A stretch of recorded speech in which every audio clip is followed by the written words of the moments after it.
All right, good morning, Lagos. Good morning, Nigeria. Good morning, everyone. This is Follow the Money brought to you by Nairametrics. My name is Ugo Dre. We do this every Monday, 8 to 8:30 a.m. on the station.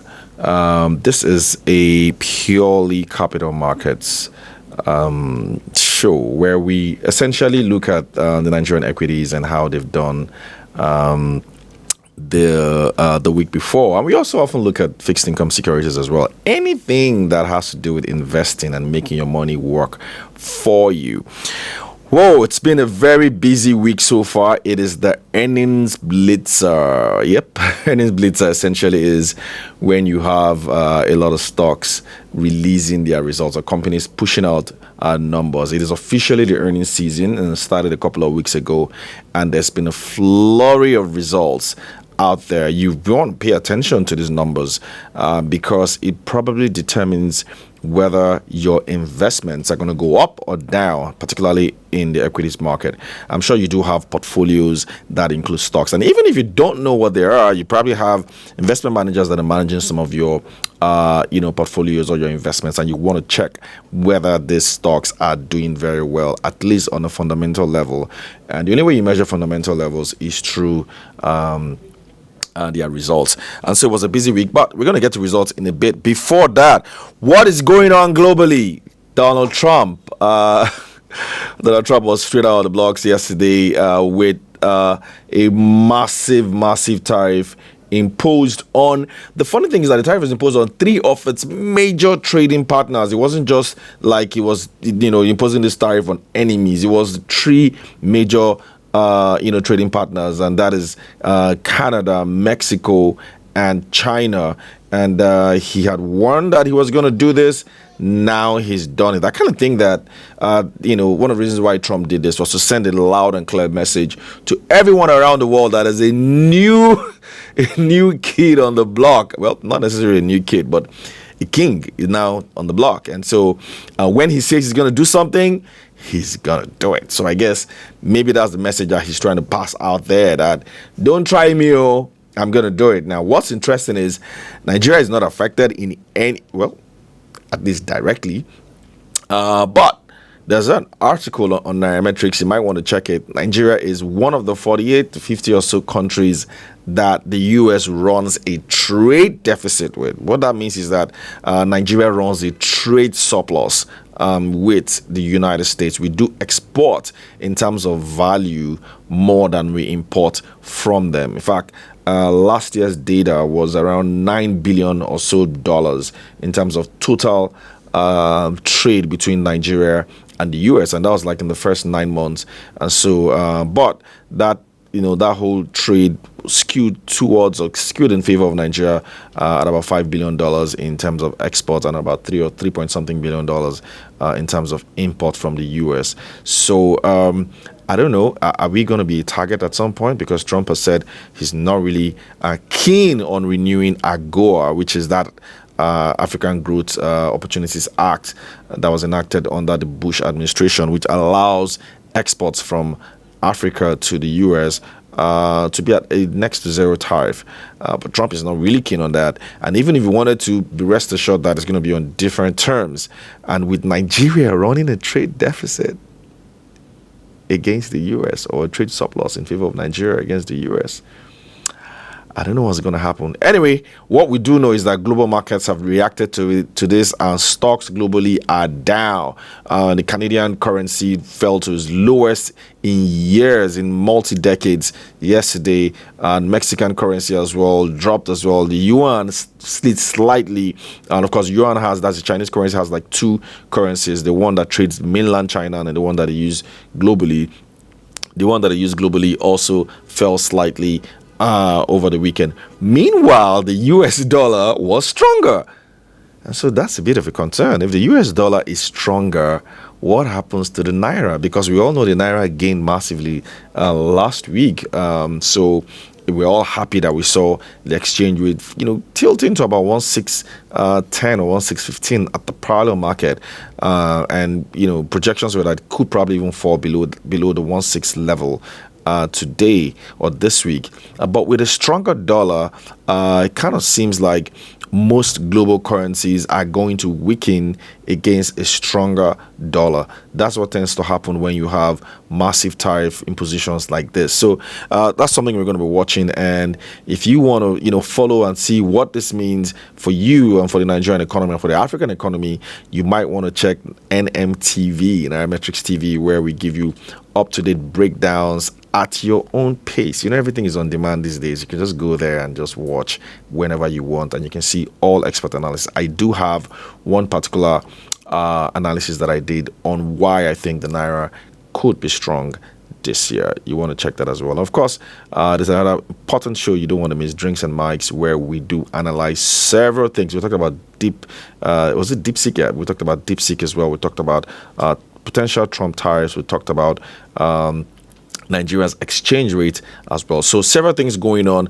But we go back to the equities market, where the Nigerian all-share index closed the month of January on a bullish note. Stocks rising strongly by, I think, 1.5% from the month's opening figure of 102,928. At some point, I didn't think that January was going to be positive for stocks, but it looks like we've seen a positive January for Nigerian stocks, which is a good indicator of what is to come. So the NGX Premium Index achieved a modest gain of 0.17%, buoyed by strong performances from MTN, Zenith Bank, UBA, FBN, and Access Corp. Essentially, the FUGAs driving market growth during the month as well. Sectoral indices, the NGX Banking Index was also impressive as it grew 9.47%, driven by increases from, of course, share price appreciation from the likes of Wema Bank, FCMB, Fidelity, Stanbic as well. So these are the banking stocks that drove growth in the NGX. And of course, you go to the Consumer Goods Index, 4.3% up as well during the month, driven mostly by the likes of Vitafoams and Nigerian Flour Mills and Honeywell Flour Mills. And Nigerian Insurance Index also popped with 9.91% gain. However, the Industrial Goods Index, which also declined 8.5%, led by Dangote Cement, one of the largest companies traded on the exchange. Kind of looks like that automatically puts Dangote Cement in my portfolio or in my watch list. There you go. I've already given out my watch list. One of the stocks on my watch list. So gonna be watching Dangote Cement pretty soon, and who knows, it might just be upgraded into a buy on my list. So some of the top gainers that we've seen during the month. We're going to run through some of the top gainers last month. Multiverse comes in at the 10th position with a 36% pop during the month. Initiates up 37%. Northern Nigerian Flour Mills 38%. Vitafoam up 38.9%. Imagine if you own the stocks, this is how much you would have made in 1 month, or not 2 months, not 1 month. 1 month, Vitafoam, 1 month, 38.9%. I mean, like, you can't. So many people just worry about equities. I just wonder, like, how can you be afraid of investing in equities, but you're happy to invest in crypto or play sports betting? I don't know. It just doesn't make any sense to me, though. Anyway, Vitafoam up 38.9%. Transnationwide Express up 44.9%. University Press was up 45.45%. Penny stocks, I'm not really a fan of some of these stocks because liquidity is not too good for them. NCR Nigeria up 46%. Honeywell up 52% in 1 month. Honeywell, at least you know that company and you know what they produce, and the stocks are out there. Is actually out there for you to purchase. So Honeywell did pretty well, 52%. Chelarams 76% as well. And the number one stock for the month of January was Square. Yes, that's him, Square Motors. I don't know if that's what they're still called, but Square. 97.5%. I don't know who owns that stock. I haven't met anybody who says they own Square. But, I mean, what can we say? It was the number one stock in Nigeria in January because it gained a whopping 97.5%. I mean, just imagine that. So if you put in 1 million naira in that stock, you'll probably be out with 1.9 million or thereabouts in 1 month. Anyway, we go to the losers, because as much as you have gainers, you also have losers, and there were quite a significant number of losers last month as well. Julius Berger was down 9.9%. Julius Berger has been one of the better performing stocks out there, so I'm surprised that it did shrink by 9.9%. Who knows? That could just be a buying opportunity. We're going to be paying attention to Julius Berger at some point. Morrison Industries down 9.8%, 9.98%. Sovereign Trust Insurance down 10%. Deep Capital Trust.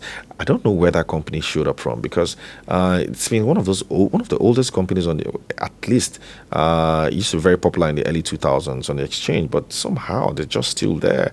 But the share price is down 11%. To 1 naira, another penny. It's a penny stock, by the way. Consolidated Hallmark down 11% to 3 naira. You're going to be paying attention in that stock, because it was one of those stocks that rallied last year, so seems to be making some kind of correction. Dangote Cement down whopping 17% to 394.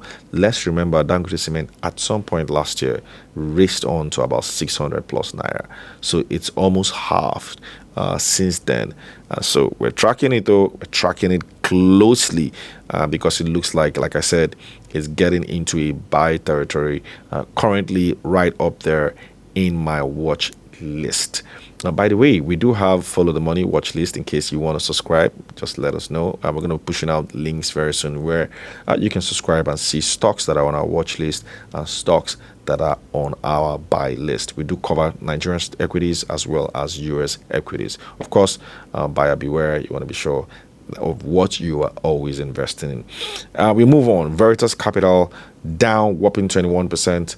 To 1 naira 9 kobo per share. MRS also down 25.2%, which was also surprising, because MRS was also one of those stocks that have gained massively last year, but looks like a correction is coming in there. Down 25.2% to 162 naira. Unicel, another stock that gained massively, was a penny stock, but did post a lot of gains last year. Was down in January 30%. Interesting to look at what is driving this, because you never know, that could just be an opportunity. But the number one stock that lost the most, or the worst stock for the month of January, used to be the best stock, and that's Sunu Assurance PLC, declined by a massive 46.51% during the month. So there you go. That's how Nigerian stocks has performed in the month of January. I don't know which of these stocks do you think do you have in your portfolio? Did you face any losses, or did you have any gains in the month of January? How did the portfolio perform? I looked at my own portfolio, and I was kind of smiling, because it was basically mostly green. Didn't really hit some of the targets that I wanted to hit, but I did hit some of my targets. I'm pretty much happy with what I've seen, and so very important that you constantly look at your portfolio. Never, like I always say, never just buy stocks and just keep it there and just think that it's supposed to be there doing something for you. Whenever you invest in stocks, you have to always check it out and be sure that at least it's giving you the kind of returns that you expect to see. By the way, it wasn't only stocks that was in the news last week. There were a number of fixed income securities that were also sold by the government. I've always said that you want to pay attention to fixed income securities. For example, the DMO did announce its January FGN bond auction, where it raised a whopping 669 billion naira. Of course, allotting 606 billion of that, and the yields that we saw was about 19.3% for a 2029 bill. So we're in 2025, so that's like a four-year tenure, and then we saw a 21.79%. Sorry, the 4-year tenure was 21.79%, and then we saw one at, why am I mixing this up? FGN allotted 78 billion at 21.79% for a 2029 bill, and then for the 2031 bill, it was 22 22.5%. And then for the 2035 bill, 22.6%. So if you had money and you invested in this thing, that's the return you're going to be getting. Remember what I said earlier in the month? You're not going to be getting all these sort of returns later in the year because a correction is massively expected. And so it's going to be hard for you to see yields come this far. Just to repeat it again, 2029 we saw yield for the 2029 FGM bonds yields of 21.79%. For the 2031 FGM bond we saw yields of 22.5%, and then for the 2035 FGM bonds yield of 22.6%. I did hear that there was an OMO auction on Friday, and yields were close to 30% for the OMO auction. So pretty looking like interest rates are still sticky at this point, but could come down much later. All right, so that is it for the first part of this show. When we come back, we're going to be looking at some of the stocks that did push out results last week. We're going to look at Transcorp. We're going to look at Guinness. We're going to look at Livestock, Feed, and if time permits, we're going to look at Aradel and Cadbury. We'll be right back.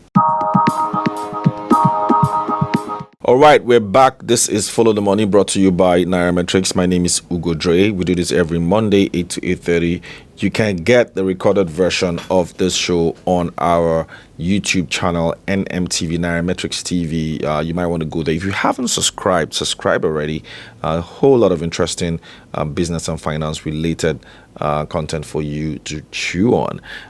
So we're back on the show, but before we go into results, I just also want to touch on something that I should have said earlier. For the crypto enthusiasts out there, it looks like it's a crypto bloodbath at the moment. Trump tariffs are currently affecting, crypto. Bitcoin dropped below $100,000 as investors, I'm worried about what this tariff means for everyone. Just in case you're wondering, I mean, anytime a country raises tariff, it does lead to some kind of inflation because prices obviously go up. So when tariffs go up, it's the regular people that suffer it, and so the Americans are likely going to be hit with higher prices. Likewise, the Canadians, the Mexicans, and who knows, maybe the Chinese as well. For the Chinese, the fear is that it might just affect their own GDP growth rate. It could also even affect US growth rate, and that just is a whole lot of uncertainty, and global markets don't like that at all. So that's why you're kind of seeing sell-offs occur at the moment. Again, sell-offs could also mean an opportunity for people to buy. So if you do have a crypto portfolio, particularly Bitcoin, you might want to go check and see what's going on. It's bloodbath out there at the moment. Donald Trump even did mention that there's going to be some kind of pain, but according to him, it's just a little bit of pain. You know how he talks. So, I mean, that's up to you. All right, back to the story. So Transcorp Power released its full year results. It was one of the early flyers 2 weeks ago. They did release their numbers, and revenues were up a whopping 115% to 305.9 billion naira. Transcorp Power is the power generation company that was spun off from Transcorp as its own separate entity and seemed to be doing pretty well. And gross profit as well was up 88.5% to 142.2 billion. Operating profits 114 billion, up 76.45% year on year. Of course, profit after tax hit 80 billion, 164% up year on year as well. And then earnings per share 10 naira 67 kobo per share, up 164 naira. In case you're looking at buying Transcorp Power stocks, Transcorp Power closed at about 349.8 naira as at, of course, the end of January 2030. Currently trading at one of pretty high price to earnings ratio. All you need to do is just divide that 349.8 divided by 10, which is this earnings per share, and it kind of gives you like about 35 or so times or 35x multiple. But with the sort of growth that we're seeing, 164% year-on-year growth, PEG ratio maybe slightly over or close to 2 or over 2, but still a pretty decent stock out there. and of course the chairman of the company was very pleased with it. The chairman's name is Emmanuel Nnorom.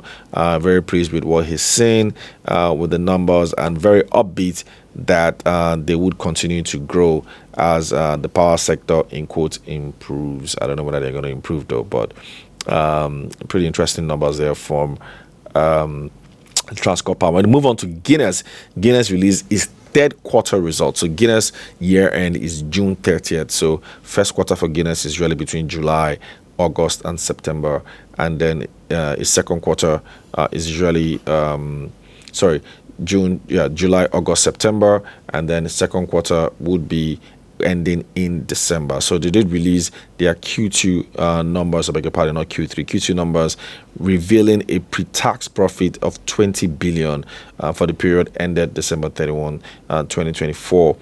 This is a huge reversal from a pre-tax loss of 8.2 billion experienced the year before. And now recall that Guinness was just recently acquired by Tolaram, as now basically buying it over from Diageo, buying Diageo's interest in Guinness, even though they still retain the Guinness brand. And looks like Diageo is Tolaram is already making strong inroads there, declaring a quarterly profit after several quarters of profitability decline for the company. So pre-tax profit, at least year to date, is about 4.1 billion for 2024, suggesting that the company is now recovering from the 4.4 billion loss that it recorded in the first half of the year before. So looks like Guinness seems to be on the up. One of the things that we did notice as the major driver was a surge in Guinness's top line revenue. The revenue rose to about 133.7 billion, and that is like the highest quarterly revenue that we've seen for Guinness in a long time. I think forever actually. 133.7 billion, probably due to price adjustments and increase in sales volume. And they did push out there, and they did have an earnings call last week, and we're going to be analyzing the earnings call during the week on Nairametrics. So in case you're interested, you want to check that out. Of course, another stock that was in the news last week was Livestock Feed. So Livestock Feed is one of those agro stocks that were okay. Somebody's asking me, why don't I just, so what was Guinness share price? Guinness share price was 77 naira per share last week. That's how we ended. It's gained a lot. Gained a lot over the last 2 weeks. Of course, due to rumors that they could be launching a mandatory takeover offer. And of course, whenever stocks want to launch a mandatory takeover offer, it tends to impact on their share price. So back to Livestock Feed. Livestock Feed also released its earnings with pre-tax profits of 681.5. Sorry, I beg your pardon. With pre-tax profit, so that their full year numbers came out last year. Pre-tax profit was 2.7 billion naira, down from what they had the year before. Revenue was up around 4% to 41.6 billion, and gross profit up 407% to 6.4 billion, while operating profit was up a whopping 889.5%. I kind of like, I always like operating profits, up that much to 4.6 billion for Livestock Feed. And so no surprises that their share price was doing well at some point, but it did fall slightly on Friday by 3.6% to about 5 naira 30 kobo per share. Another company that did release numbers as well was Aradel. Aradel Holdings, the oil and gas company that was listed on the exchange just a few months ago, also released its numbers. We saw its pre-tax profit up to 321.6 billion for the year ended 2024. That was an 187% increase. It was the major driver for Aradel. Revenue was up 162% to 581 billion. Gross profit up 124% to 309.8 billion. Operating profit, my favorite number, up 160% to 297 billion. While profit after tax, of course, was 247.7 billion, up 361%. Earnings per share, 57 naira per share. So Aradel, very solid numbers there. So I mean, if you've noticed, you see that a lot of Nigerian companies appear to be posting way higher revenues year on year. Of course, that is because a lot of price adjustments did happen last year, and Nigerians did bear the brunt of some of these price increases. But despite this result, Aradel share price was kind of flat at about 569.3 naira per share last week. And then we'll move on to Cadbury. So Cadbury was also in the news last week with its own result. Cadbury, an FMCG company, just like other FMCG companies that have struggled with profitability over the years because of share price, because of exchange rate challenges. And so Cadbury's pre-tax profit was 2 billion, managed to eke out an impressive profit despite the challenges of 2024. And so from what we've seen, revenue as well up 60.7% to 129.1 billion. Gross profit basically flat at 17.4 billion, reflecting the challenges with margins or with cost increases, because their cost of sale was up 77% to 111 billion.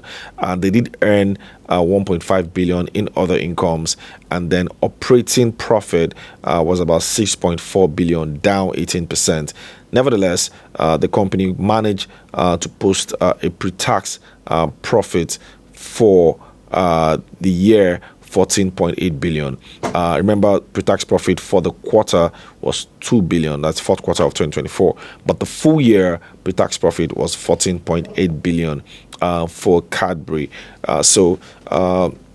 Yeah, as much as you'd expect higher profitability growth, but the fact that they were able to even post out. Wait a minute, it wasn't even a pre-tax profit, it was a pre-tax loss, I beg your pardon, of 14.8 billion for Cadbury. Yeah, pre-tax loss of 14.8 billion for Cadbury. However, there's a glimmer of hope because the fourth quarter numbers did come out at 2 billion naira profit. So for a lot of FMCGs, what they're likely going to do this year is, maintain some kind of stability with their cost input and then see how they can increase volumes so that their top line can go up.